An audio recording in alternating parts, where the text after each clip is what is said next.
time is now 16 hours 4. This is Radio Lethem 95.1 FM. And now for the moment where we will be hearing from our guests, let me just first introduce you to Mr. James Singh. He is the Commissioner of Forests, and he will be giving us an introduction of what they will be talking about today. So hello, Mr. Singh. Okay, good afternoon. Good afternoon. Thank you very much for having us. Good afternoon to all listeners in Guyana. We are very happy for this opportunity where we can continue to share with our listeners all across Guyana what exactly is the European Union Forest Law, Enforcement, Governance and Trade Voluntary Partnership Agreement with Guyana. A little background to the entire process and engagement. It started since 2009-2010, where we had informal discussions with Guyanese stakeholders and the European Union, sensitizing them as to what exactly a voluntary partnership would entail. The Forestry Commission then wrote to the direct stakeholder groups and asked them to indicate whether they wanted to be part of this process. And the response was overwhelmingly, yes, they wanted to be the process. They wanted to be part of the process because they saw the benefits, not only the trade benefits, but also the forest governance improvement, the transparency, the whole reduction of illegality, etc. So in 2012, December 2012, Guyana formally entered into a partnership with the EU. The agreement was signed, and we then had a workshop where a national technical working group was formed. This national technical working group is the group that coordinates the activities leading to the evolution of the VPA, or Voluntary Partnership Agreement. It is made up of diverse stakeholders who have been identified by the stakeholder grouping, the broad stakeholder grouping. So it was not some group that was pre-selected by government or handpicked or anything. So fully very transparent. In addition to the identification of the National Technical Working Group, we also had the formulation of a roadmap to guide the entire process, specifying clearly what was the sequence of activities that needed to be done.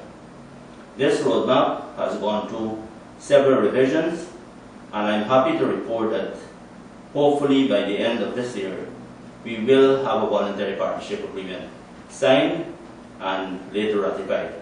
And hopefully in 2018, we will be issuing FLEGT license. Now, this process has been very inclusive, very transparent. We had groups of technical staff going out all over the country, along with representatives of the NTWG like Mr. Joel Fredericks, etc., who have been sensitizing stakeholders and making them aware of what were the pros and cons of the entire process. So that basically is the introduction, and with your permission, I'll now invite Mr. Joel Fredericks, who is the chairperson of the National Controls Council and who represents indigenous stakeholders. All right, so Mr. Fredericks, you can go ahead. Thank you, Commissioner. Thank you, Michelle. So, let me first introduce myself. I want to say I'm glad to be a part of this team and to highlight on the EU FLEGT VPA. Well, the National Controls Council, as you know, is the body, legally elected body to represent the indigenous peoples. And the EU FLEGT VPA is a trade agreement, as Commission mentioned, and it mainly focuses on illegal logging and also some contribution also to climate change. And as you know that the indigenous peoples, we live in the forests and we depend upon the forests. Many of our villagers, they are involved in logging. And this trade agreement deals with logging or wood product or wood produce. So the NTC, since 2009, the NTC, they were involved in the negotiation. They're always there for the indigenous people. And it took a long while, and now we're in 2016, still working out this negotiation. Anyhow, the role of the NTC is really to look at the rights of the indigenous peoples being respected when it comes to the EU FLEGT VPA. And this is what the NTC has been doing, and also to raise the concerns of the indigenous peoples and also make recommendations. So the NTC support the EU FLEGT VPA fully, because when we look at it, the initiative and the agreement, it's something where the indigenous people, they would benefit also, because they have the resources they have within the villages, the logging and other resources, but mainly we have a lot of logs in some of these villages, and the villages highly depend on logging some of them, because there's no other resource there. So it also provides an opportunity for villages to do a resource mapping of what they have. Okay. And how can they manage and maintain the resource in a sustainable way. So the NTC support that, and it also provides marketing for indigenous villages, where you can market your forest produce to the EU. And the whole thing is that it must be legally, the produce must be legally to go to the European market. Okay. So for this to happen, you must follow the rules and regulations of the EU FLEGT VPA, and there is a system that you need to follow, a tracking system. And I have to ask you, were there any consultations done in some of the villages? Yes, there are consultations ongoing. All the time, because just recently, 2 weeks back, the NTC, we went to Region 2.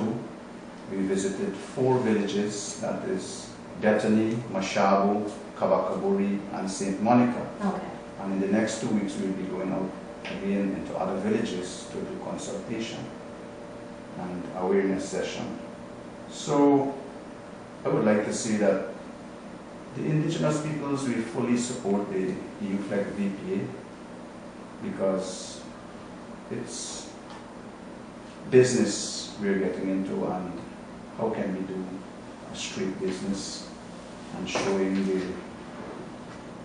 people, the world out there, that we can do business and we can follow the rules and regulations. So this is what I want to share. All right. Now we will be hearing from Mr. Kenny David. He is the head of, I'm not good with the pronunciation, but I'll call it out, the EUFLEGT, and that's the Secretariat. So he will explain all of that for us. So Mr. David, good afternoon. Good afternoon, Michelle, and thanks again for having us. The Forest Law Enforcement, Governance and Trade program, as Commissioner have mentioned, has been in place for a number of years, and we have tried, and I heard you mention consultations. In fact, right now there is some consultations happening within this area. I think just today there was a meeting on the same program in Lethem, and from my understanding it had pretty good reception. And so it's really to continue this discussion on forest law enforcement, governance and trade. I think it is important for our listeners to understand as well, is that even though we talk about markets with the EU and this tracking system, it is not a new system. In fact, we are building on the old system. A lot of what is in the agreement, or what will be in the agreement, has been in place for a number of years. In some instances, of course, we are seeking to improve on that.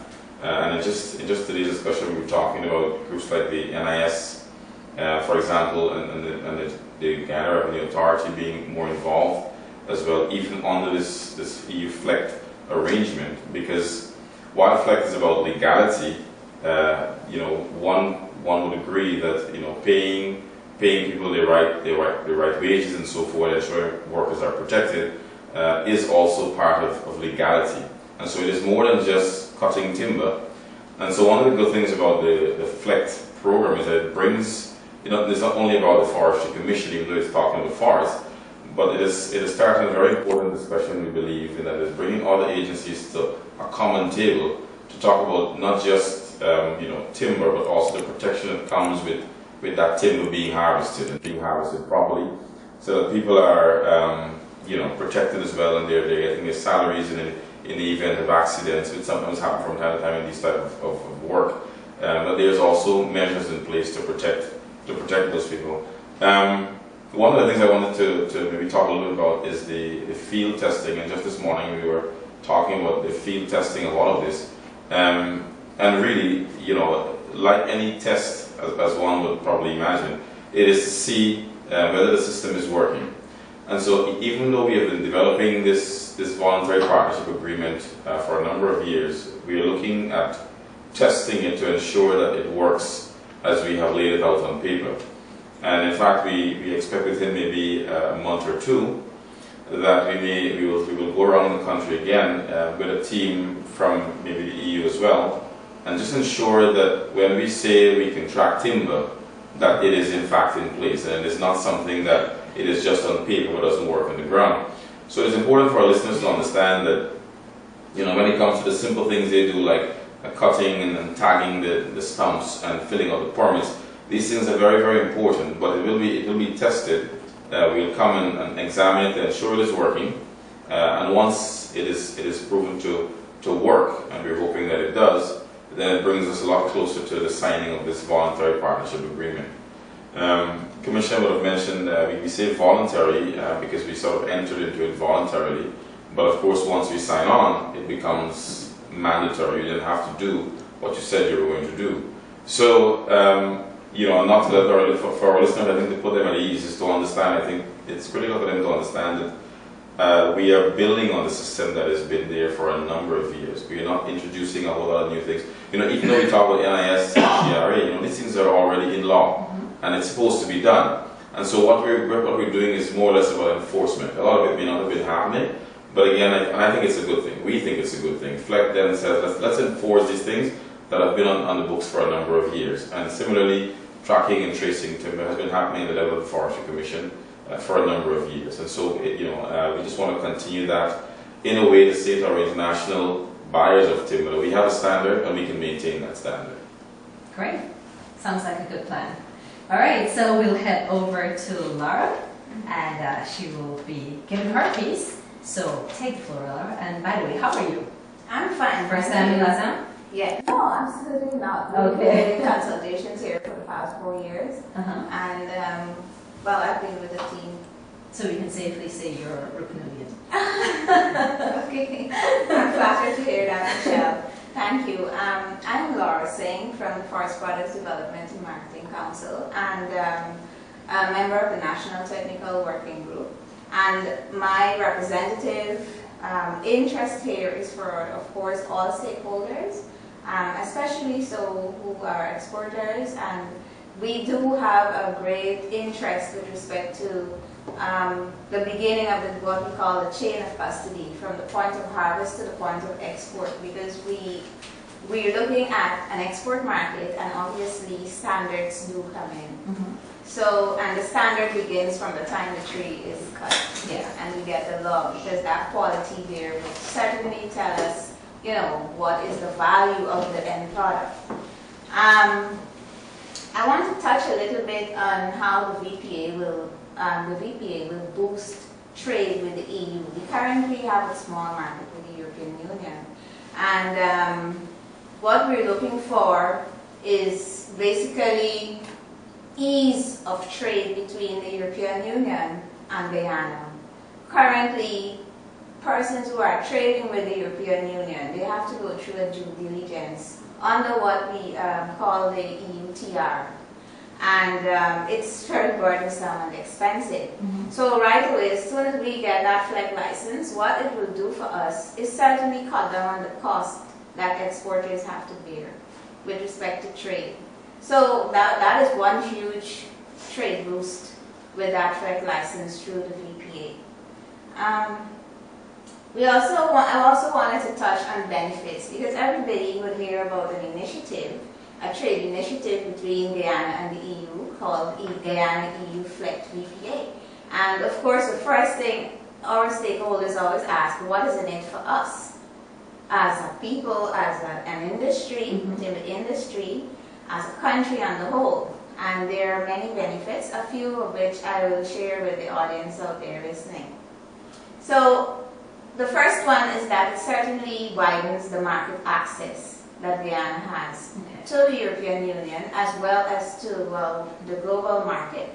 It's a global environment, and this in itself is a form of, a country assuring another one that its products are legal, it's sustainably harvested, and we certainly are protecting our people socially because it has all of these components. And so, obviously, for a place like the EU, other countries are looking on. And you know how it goes. In this case, it's not only word of mouth, but we're actually demonstrating to the global timber market that our products are sound. It's market ready. It also created, in the beginning of this process, early in the process, I was telling our stakeholders this morning at the consultation that it was a little bumpy because, of course, issues start raising up. So what this initiative did is create a platform for the voicing of issues and the representation of people's interests and concerns. So many of them would have come out, and so this initiative acted as a platform for the hearing of issues and views, and also for other parties to listen and to talk, to get involved in that discussion, to find solutions or the way forward over these challenges. It also may result in reform policies that can be identified.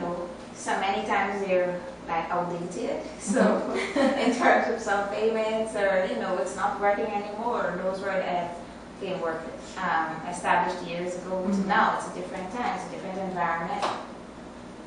It also improves first governance and accountability. Commissioner did mention that. Yes. Issues that are aired, information that is shared, it all has to be transparent. All of this from the point of harvesting, from the point of issuing a concession, allocation of concessions, and so persons have to be aware. It has to be advertised. It goes through a very rigorous process. It's not where you say, oh, this person gets that or not like that. The board looks at it. It's very transparent in terms of issuance in different aspects of or areas of the chain of custody. So it certainly improves that in terms of decision making within the forest and timber industry, rather. So all of advantages or benefits to the country, and this one is very direct with respect to providing a level playing field or preventing unfair competition between legal and illegal operations in the timber industry. Because can you imagine, you are meeting all the requirements, paying all your dues, royalties, you have an operational cost, and then there it is, I might come and harvest something illegally with no cost, right? I don't have to pay for concessions, I don't pay royalties and all of that. And makes it unfair. Unfair. My operational cost is almost zero. So I can sell cheaper. Yes. People want cheaper. So I steal your market. Definitely. All right? And that's unfair to a person in the industry who's operating and paying and expending all of this money. So it certainly addresses that. And that is, the whole context of this initiative is to prevent that unfairness and to ensure benefits go to the right parties.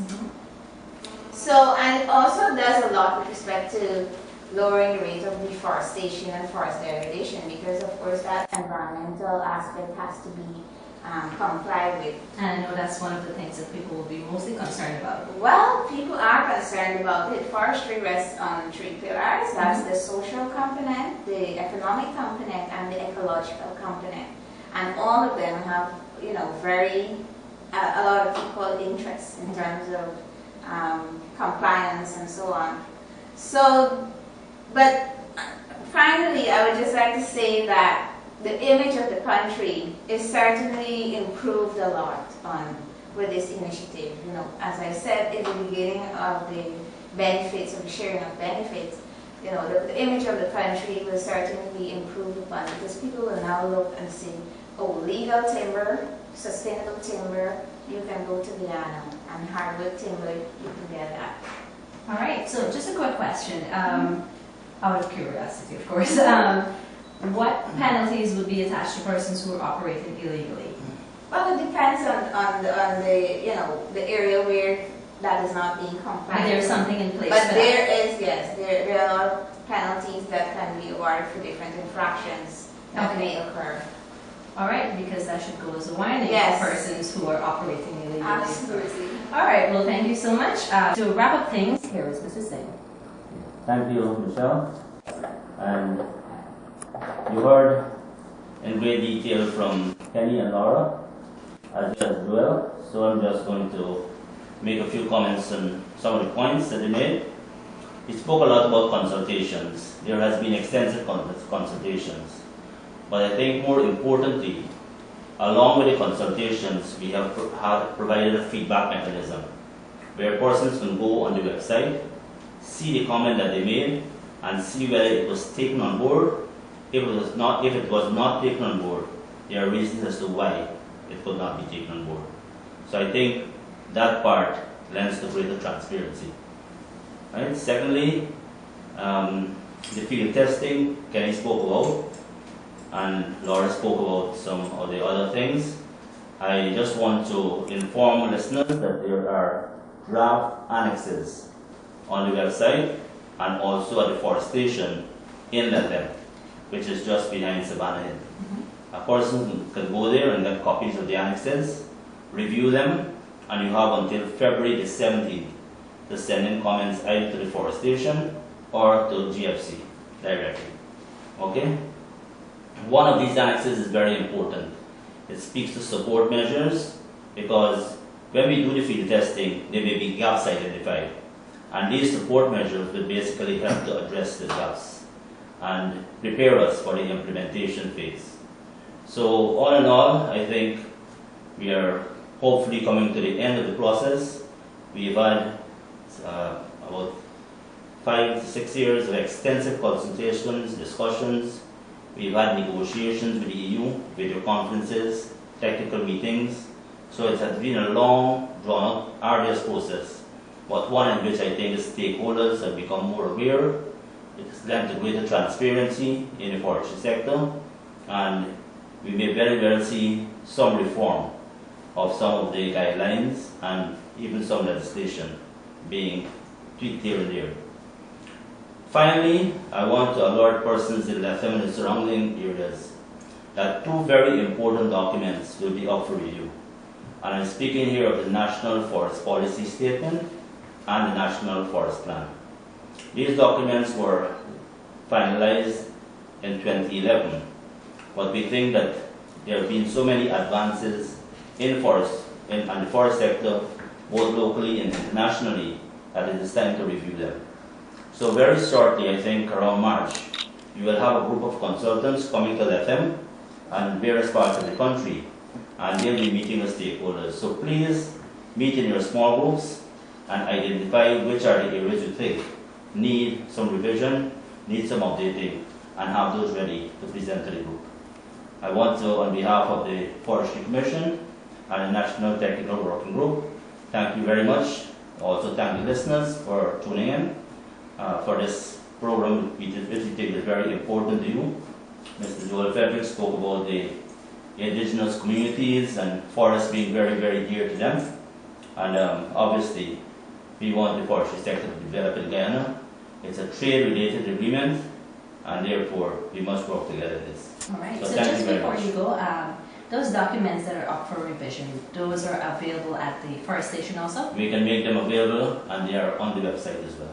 Okay, great. But we can make copies available at the forest station. All right. Well, that's just for persons who don't have access to internet. That's right. It would be really nice to have it at the station. Sure.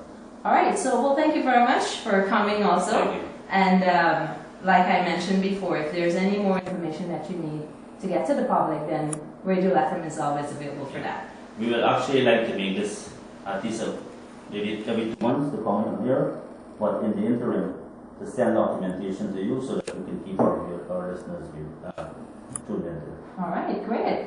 Well, you guys have a great afternoon. Thank you.